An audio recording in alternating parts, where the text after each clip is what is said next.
Coming up on today's Locked on Diamondbacks podcast, MLB Network dropped their top 10 second basemen in baseball. Where did Ketel Marte land? And then I had so much fun looking at those Fanduel odds the other day. Let's look at the Dbacks odds to win the division, to make the playoffs, and decide if Fanduel is crazy or not with these Dbacks odds, all on today's Locked on Diamondbacks podcast. You are Locked on Diamondbacks, your daily Arizona Diamondbacks podcast, part of the Locked On Podcast Network, your team every day.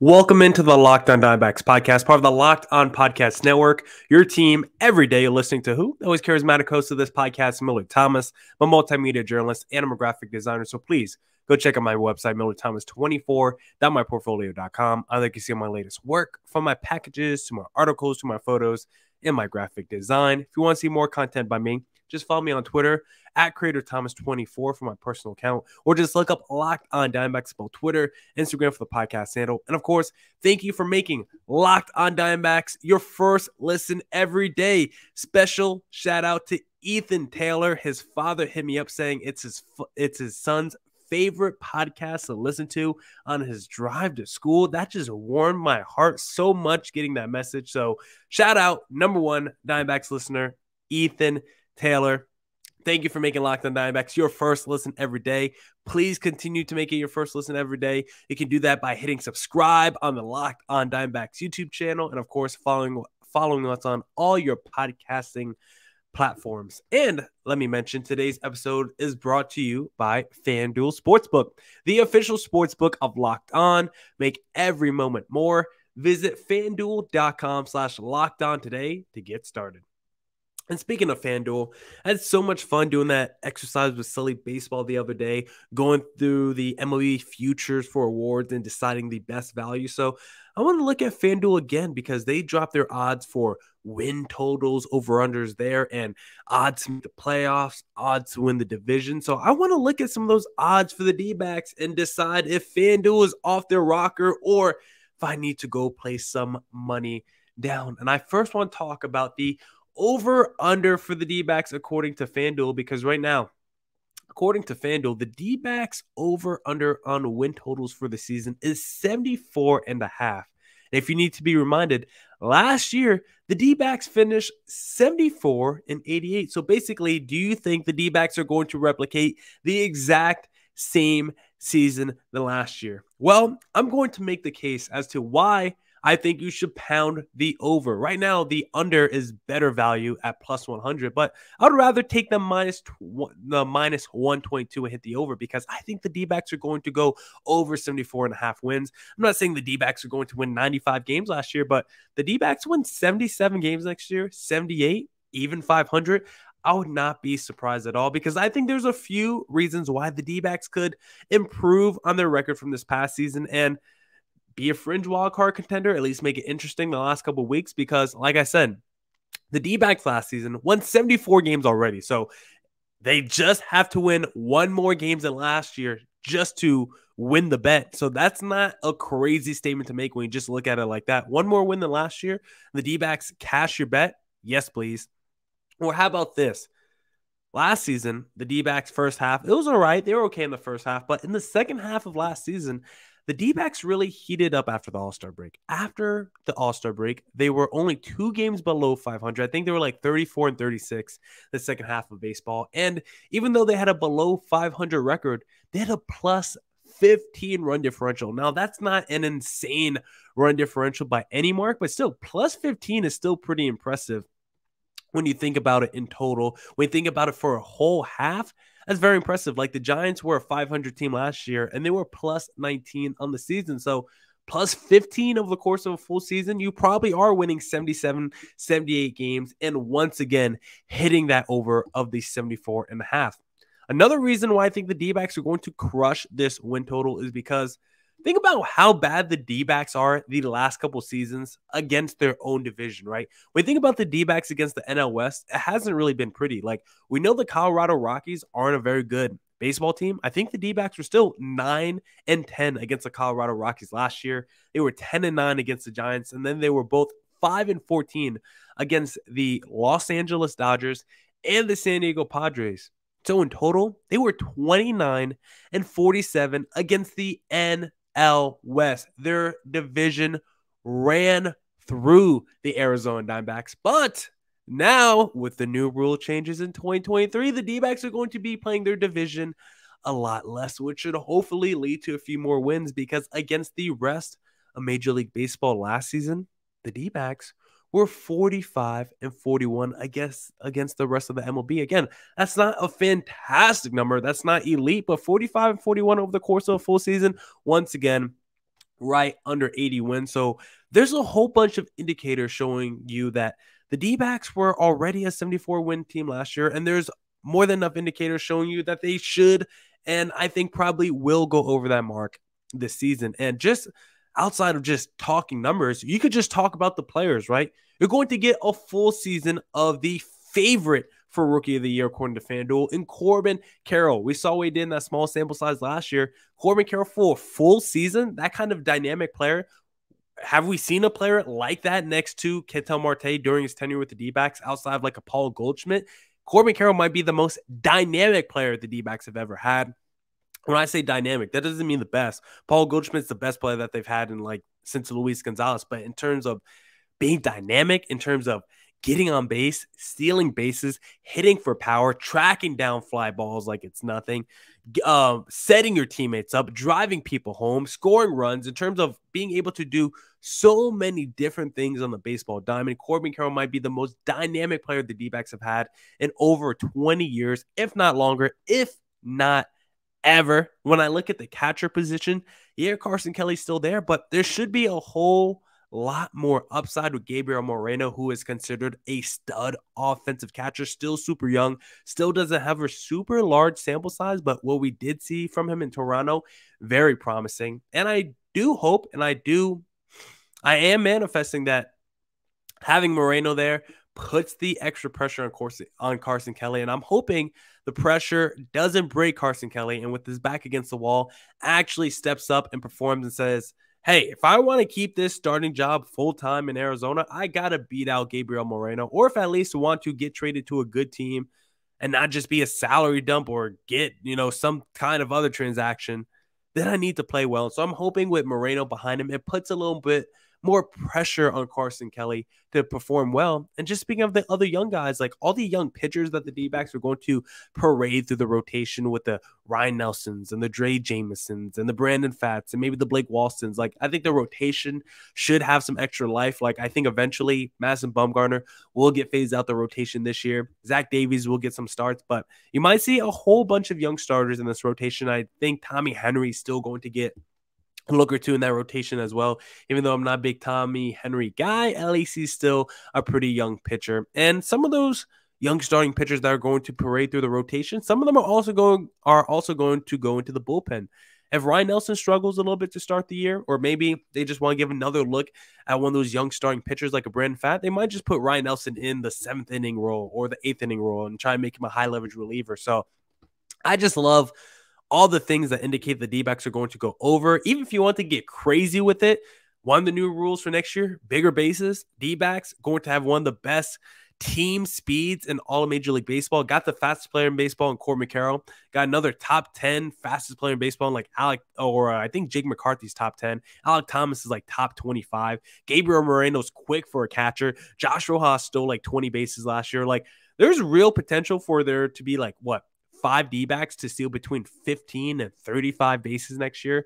Maybe there's 6 guys that are in double-digit steals, which is just absolutely insane. So I like this D-backs team a lot entering next season. I'm not going to call them playoff contender, I'm not going to call them a real playoff team or anything, or a lock to make the playoffs. But if you're telling me, should I bet over or under when it comes to 74.5 wins, best believe I'm smashing that over every day of the week. And if you want to smash that over too, you need to head to FanDuel Sportsbook, because this year, the only app you need at your Super Bowl party is FanDuel, America's #1 sportsbook.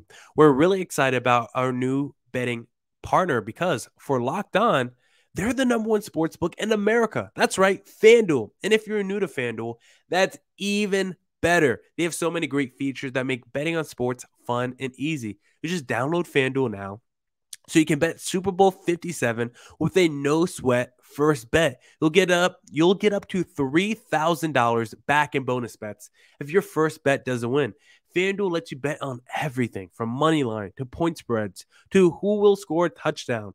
I love FanDuel during the NFL season because I'm a big Saints fan. So every Sunday I woke up, I opened my FanDuel app up, and I placed a few dollars down on the Saints money line. Now, more than often, did I lose those bets? Yes, but did I still have a great time doing it? Yes, I did. So join FanDuel today at FanDuel.com/lockedon to claim your no sweat first bet on Super Bowl 57. That's FanDuel.com/lockedon. Make every moment more with FanDuel, official sportsbook partner of the NFL.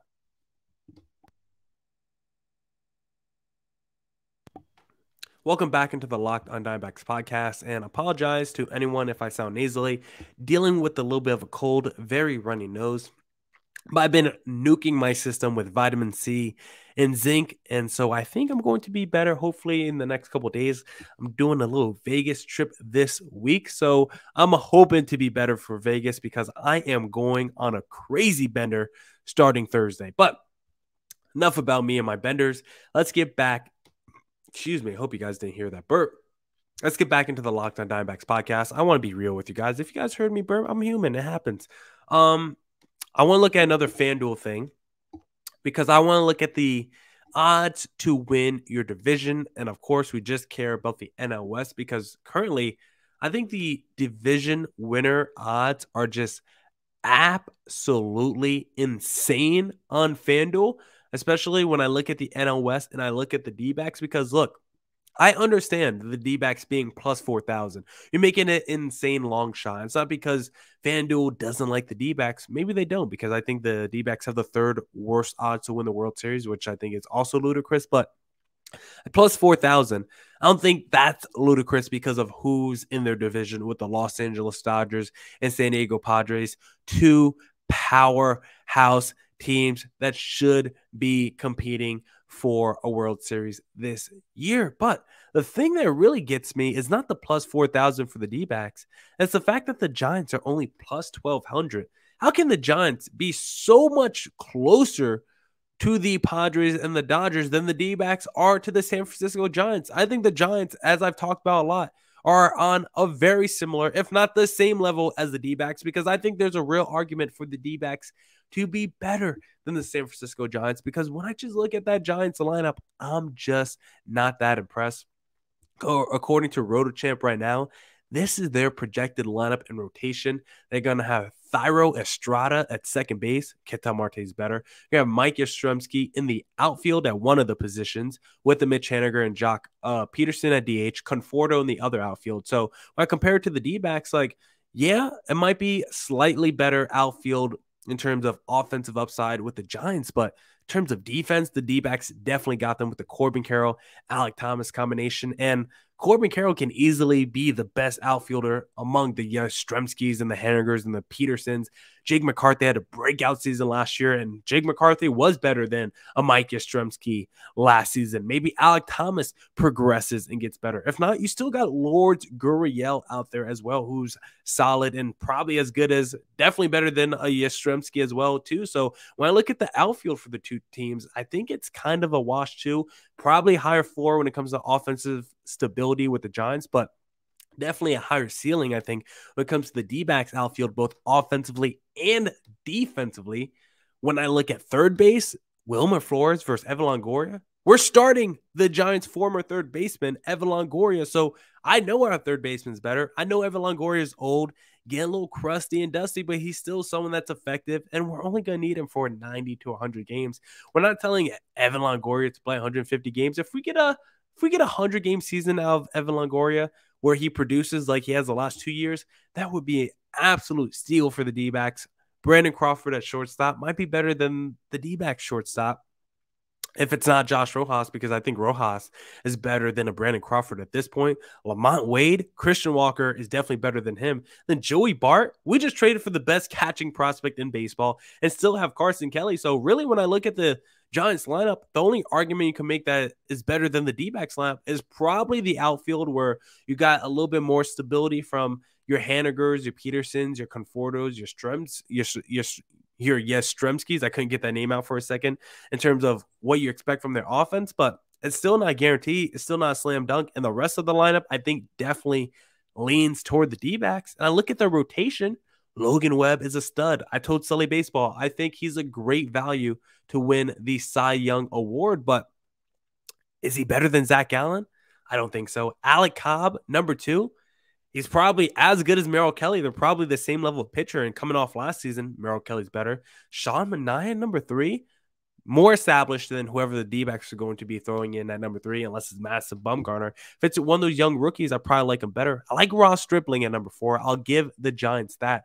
Of a top 3, their number 3 starter is definitely better than any D-backs number 3 starter. But once again, the D-backs are going to be parading in young rookies, and any one of them could break out and easily be better than a 37-year-old Ross Stripling. So just comparing the two rosters on paper, I'm just so flummoxed as to why Fanduel has the Giants so much closer to winning the division with the Padres and Dodgers than the D-backs. I think that's absolutely insane. Like, I look at the Giants as more of a high floor team than the D-backs, but I think the D-backs definitely have a higher ceiling. And the other thing that kind of made me upset is the odds for the D-backs to make the playoffs, because they're only at plus 410. And I know the D-backs are still a long shot to make the playoffs, because if you're saying, okay, if the D-backs make the playoffs as a wild card team, who are you kicking out? And it's tough to make that argument.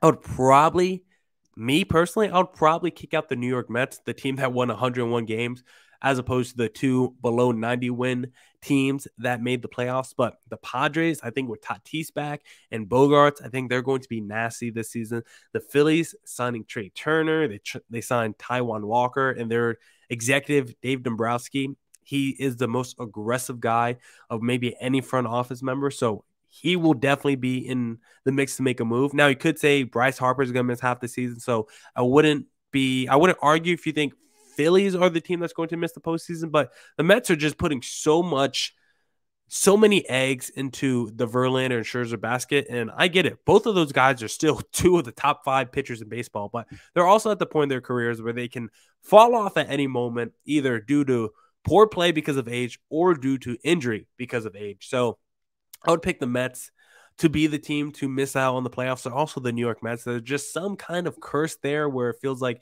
they can't be good every single season. It feels like some seasons they just have to take off, have some players hurt, have some wacky things go on, get a scandal, lose all your money, New York Mets stuff. And so if I had to pick a team to miss the postseason out of the 3 wildcard teams I made last year, I would probably pick the New York Mets. But I'm not exactly picking the D-backs to make the postseason. I just don't like the odds of plus 410. I just found that to be a little high for the D-backs. I thought it should have been more like a plus 300, because you're telling me the Orioles, Red Sox, Cubs, and White Sox all have a better chance of making the postseason than the Arizona Diamondbacks. The D-backs are basically tied with the Miami Marlins to make the postseason, and maybe the Orioles, Red Sox, White Sox all have better odds to win, all have better odds to make the postseason because they play in the American League, a little bit of an easier conference right now. The Chicago Cubs play in the worst division, the NL Central. So if you're making the argument that the D-backs have to play tougher opponents, and that's why their odds are worse, then sure, I would understand that and I get behind that. But just seeing it written down on paper, Cubs, better odds to make the postseason than the D-backs. Red Sox, better odds to make the postseason than the D-backs. I just found it jarring at first when I first look at the numbers across my screen. Now, the final thing I want to talk about today, before we wrap up today's podcast, is this little list that MLB Network dropped, because they love it's the offseason. They're searching for content, of course, like all of us Locked On hosts during the offseason. It's tough to find content some days. So right now, MLB Network is doing their little top 10 series voted on by who knows who, either players, coaches, fans. I don't know who votes on it. I particularly don't really care, but I care enough that it got me upset because they dropped their top 10 second baseman in baseball. And according to MLB Network, Ketel Marte, who was number one on last year's list, has fell all the way to number 8 on this year's list. And I had to just look at this list and say, is this accurate? Is this correct? Because currently MLB Network has the list of Jose Altuve 1, Jeff McNeil 2 of the New York Mets, Altuve of the Astros, of course, Andres Gimenez 3 of the Guardians, Simeon 4 of the Rangers, Lowe 5 of the Rays, Polanco 6 of the Twins, Brandon Donovan, the rookie, number 7 of the Cardinals, then Ketel Marte at number 8, Carlton Wong at number 9 of the Mariners, and then Gleyber Torres, number 10 of the Yankees. Like, MLB Network thinks Ketel Marte is somewhere between a rookie Brandon Donovan and Carlton Wong, who is a journeyman. Just you need a second baseman, but you don't want to break the bank on one. You just need someone that's good, not great, that can do it for a season or two for your ball club. You go get you a Carlton Wong. And so looking at this list, I was like, there's no way Ketel Marte is number 8. So I was like, you know what? Screw MLB Network. They don't know what the hell they're talking about. So I'm going to come up with my own list of top 10 second basemen in Major League Baseball. Of course, Ketel Marte is going to be number 8. So let's look at our list and compare it to MLB Network's. Because for me, number 10, I'm starting off with Carlton Wong. I think he's a solid player. I think he's really good. He's got some power. He's got some pop. But like I said, no one wants to keep Carlton Wong around long term. Like, he was with the St. Louis Cardinals from 2013 to 2020. Excuse me. And the Cardinals were like, he's good. He's not great. Career 261 average, 732 OPS. Like, Carlton Wong is solid. He's gotten better. I think he's gotten better the last couple seasons, like 2019, 2021, 2022. I think Carlton Wong has improved a lot, but no way he's better than Ketel Marte. No, I mean, MLB Network didn't think he was better than Ketel Marte. I still think he's a top 10 second baseman, but I think he's a 10th best second baseman because at number 9, I would still take Gleyber Torres over him. And basically how I'm doing this ranking of top 10 second baseman is basically who would I want to start a franchise with no context, not talking about salary, not talking about age. Going into next season, which of these second basemen would I want to put at my second base the most? Carlton Wong's number 10. Number 9, I would have Gleyber Torres because he's still young, still some upside there, and he's the power guy. He's still 24 home runs last season in 140 games. He's still 38 home runs in 2019. 24 as a rookie. Like, I know this guy has not been the same since 2019 where he was taking the world on fire. Like, those first 2 years, Gleyber Torres looked like a future superstar, and he was playing like a future superstar, but hasn't been the same case the last 3 years. But I still think he's the 9th best second baseman in baseball. Still got a ton of pop. I would take him on my team. Number 8, I would put Brandon Donovan, and he's only number 8 because he's a rookie, and I don't exactly know. It's more of an upside play. Like, he had a 4.1 WAR last year. It's probably mostly because of defense. His numbers really weren't that impressive. I mean, 126 games, 5 home runs, like 45 RBIs. He didn't do anything crazy. So I'll put him at number 8 just because he's a rookie and you could talk yourself into some upside. But realistically, I probably want to put him at number 9 and Gleyber Torres at number 8. But we'll put Brandon Donovan at 8 right now and be okay with it. Number 7, I got Brandon Lowe, and this was after last season. Yeah, if you had Brandon Lowe ahead of Ketel Marte, then it would have been hard to argue because Brandon Lowe was coming off a top 10 MVP season in terms of votes, 39 home runs in 2021, 863 OPS. He was a beast in 2021. But this past season, below a 700 OPS, only played 65 games. Like, he barely did anything this past year. So why should he be ranked ahead of Ketel Marte? Brandon Lowe still pretty young, only 28 years old. I like Brandon Lowe, but if we're talking about recency bias and we're talking about past performance as well and what he could do for me in the future, Brandon Lowe, I think, has to be below Ketel Marte. That's why I have him at number 7. Number 6, I got Jorge Polanco. I like Polanco a lot. He's got a little speed. He's got a little pop as well. 16 home runs last year. Doesn't really have a ton of speed. I thought it was a little bit more. Really good in 2021. A little bit of a down season last year. And just another guy. 104 games, so definitely injured. 16 home runs, 56 RBIs. There's 235 average, 751 OPS. Like, I know Ketel Marte didn't have a great season, but I know what the ceiling of a Ketel Marte is. And if we're saying a guy like Jorge Polanco, who didn't even have that great of a season, has never had a season as good as Ketel Marte's best season. Like, why is he ranked ahead of Ketel Marte? I do not understand. Polanco is the 6th best second baseman in baseball. Number 5, this one is going to hurt Mets fans, but I got Jeff McNeil. And look, Jeff McNeil's coming off a really strong season, led the league in average at 326, at 836 OPS, but I just lets me know he was mostly a doubles machine, 39 doubles, which is really nice. Only 9 home runs, only 62 RBIs. Like, the average is great. The OPS is great. I love those numbers, but I would like a little bit more in the traditional numbers. Like, I know people don't like RBIs.